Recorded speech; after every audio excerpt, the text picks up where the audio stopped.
Hey guys, today I'm going to be talking about the Euler phi function, which looks something like this. So the Euler phi function looks at the number of positive integers below this number n that are relatively prime to this given number n. So first we should talk about what makes two numbers relatively prime.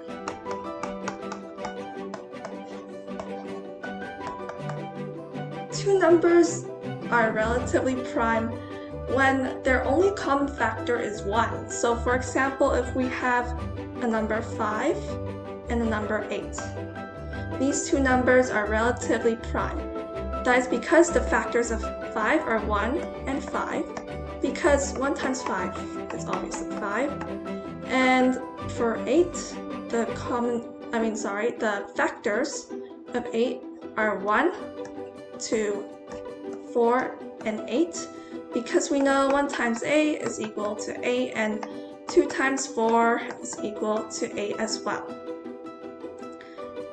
So we can see that the only common factor is 1 between these two numbers. No other factors are common or the same between the two, so thus these two numbers 5 and 8 are relatively prime to each other. Let's look at some examples for the Euler phi function. First example, let's do phi of 7.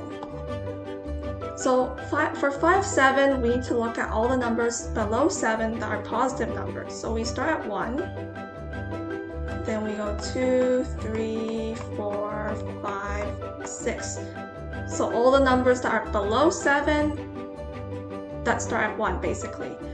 So we look at these numbers and we think, okay, is 1 relatively prime to 7? Their only common factor is 1. So therefore, 1 is relatively prime to 7.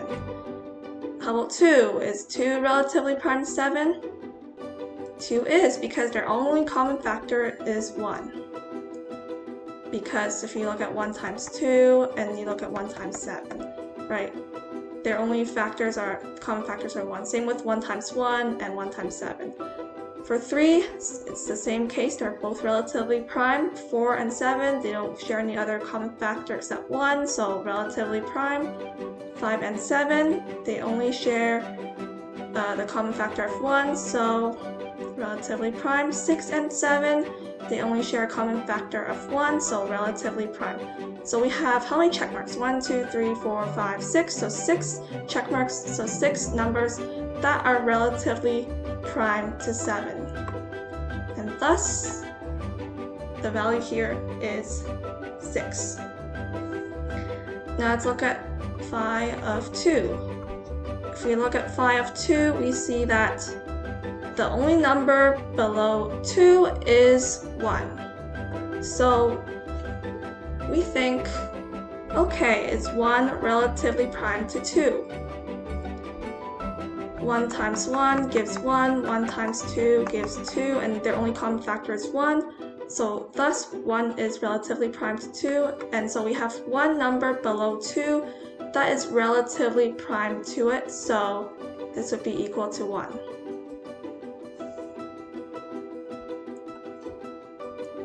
Now let's look at phi of 8. So we list all the numbers that are below 8, starting from 1, and we see, 1 is relatively prime to 8, so check. 2, oh no, 2 is not relatively prime to 8 because they're both even numbers.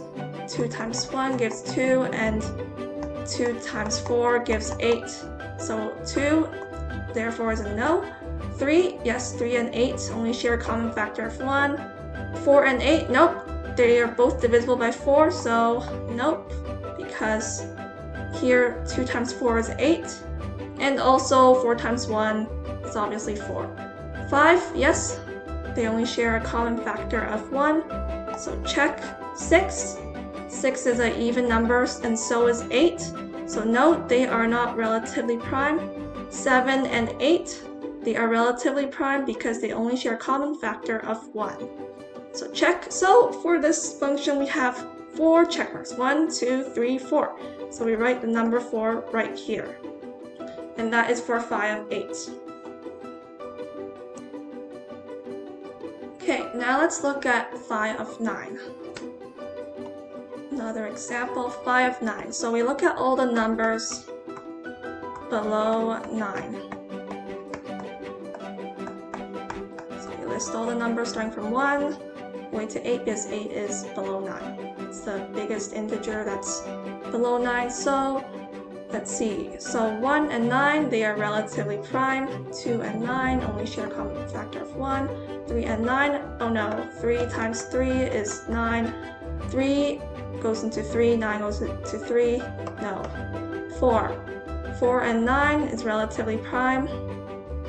Check. 5 and 9, relatively prime. 6 and 9, nope, they are both divisible by 3 because 3 times 2 is 6, and we know that 9 is equal to 3 times 3, so no. 7, yes, it's relatively prime to 9, only a common factor of 1. 8 and 9, same thing, only common factor of 1. So we have 1, 2, 3, 4, 5, 6 check marks. So this would make phi of 9 equal to 6. Now let's look at phi of 12, a little bit of a bigger number.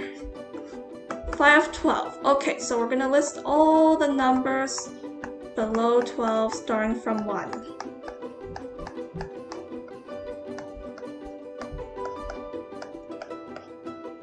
So let's look. Okay, 1.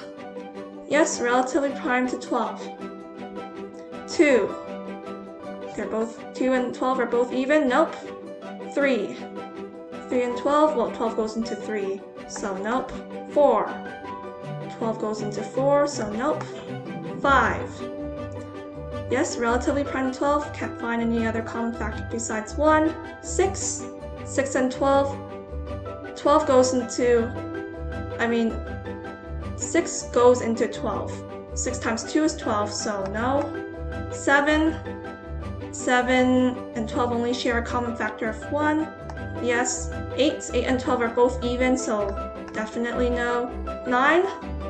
Well, 9 is equal to 3 times 3, and 12 is equal to 3 times 4, so nope. 10. 10 and 12 are both even, so they both go into 2, so no.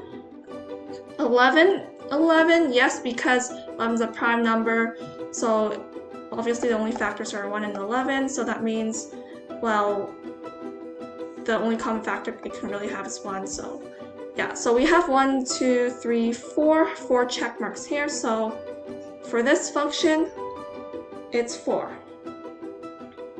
Okay, so you may have noticed that in general,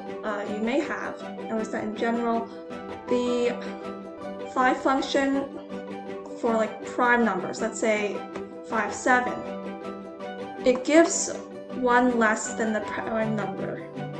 So here in this case, we're looking at prime numbers.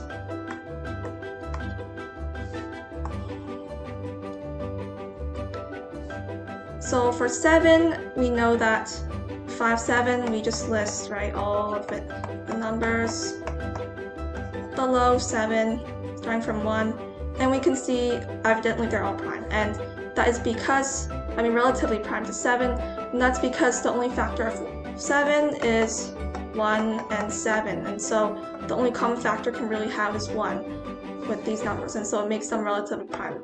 Basically, all of them will automatically earn a check mark because it's a prime number. So for 5, 7, we can write that it's equal to 6. We know this. However, we can also say that we can take the prime number and subtract 1. And then we get 6. So in general, for prime numbers, it works like this. So if we had phi of 11, we know 11 is a prime number, so we would do 11 minus 1, and that would be 10. Right away, we can just do this. Similarly, for a prime number like 13, we can also do this. So 13 minus 1 give us 12. And that is all for today. Thanks for watching.